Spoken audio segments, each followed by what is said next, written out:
Hi everyone, welcome back. This is episode number 4. This one's all about the Bardstown Bourbon Company. Again, I'm your host, group founder, Ron Nobielski.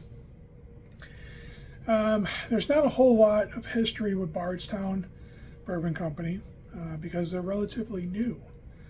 The Bardstown Bourbon Company was founded in 2014 by a couple buddies, Peter Lofton, Dave Mandel, Dan Lindum, and Garnet Black.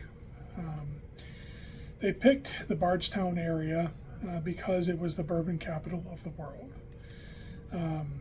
They wanted to make it a destination. All right. 2013, they all sat around and talked about how it would be cool to open up a distillery in Bardstown. So it was just a concept.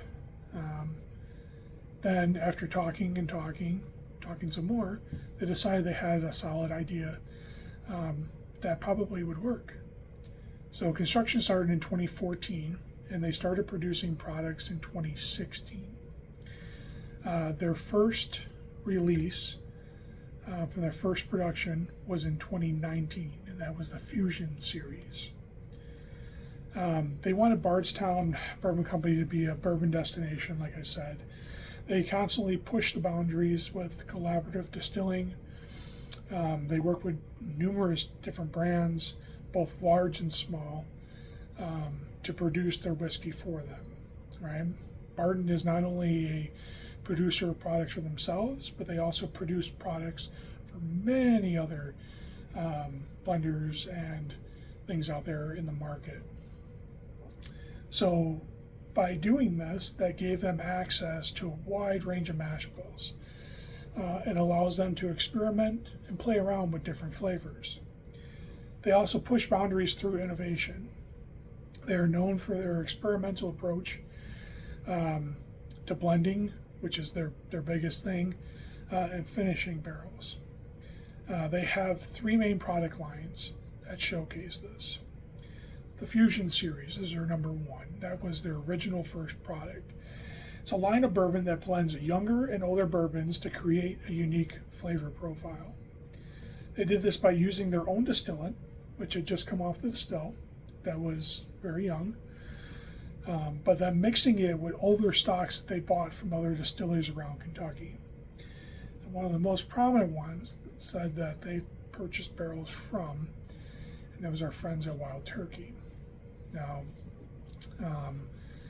I don't know how true that is, but I think if you look at their bottles and the way things are put on there, they're one of the few distilleries that labels their mash bills on their bottle to tell you exactly what is in that bottle, which is pretty cool. I was a big fan of Fusion Series number 8. I've gone through one bottle. I'm 2/3 of the way through another one. I haven't tried any other Fusion series, but definitely one of the ones that was on my radar. Origin series. It's another line that they have which focuses on their core, and it is their estate distilled whiskey. Right? This is stuff that they make in-house. So Origin series is all from them. There is no other brands or barrels or anything else blended into this. This is their own distillate. And then last is the Discovery series. The Discovery series blends sourced whiskeys to create unique flavor profiles. So not only are they using theirs, but they're using other manufacturers' barrels out there, whether it be from Wild Turkey or wherever it might be. That's what the Discovery series is. Discovery 11 and 12 were very popular last 2 years. It was said that there was some aged Wild Turkey in those barrels that they put in that bottle. I had it. I found both 11 and 12 very interesting. I did not buy bottles of them, but a good friend of mine was happy to share them with me, and I encourage everybody to do that. Share. It's called handshakes. Pass them out, share with friends. somebody doesn't have something that you have, share with them, and hopefully they share back. The collaborative series, last and final series that they have.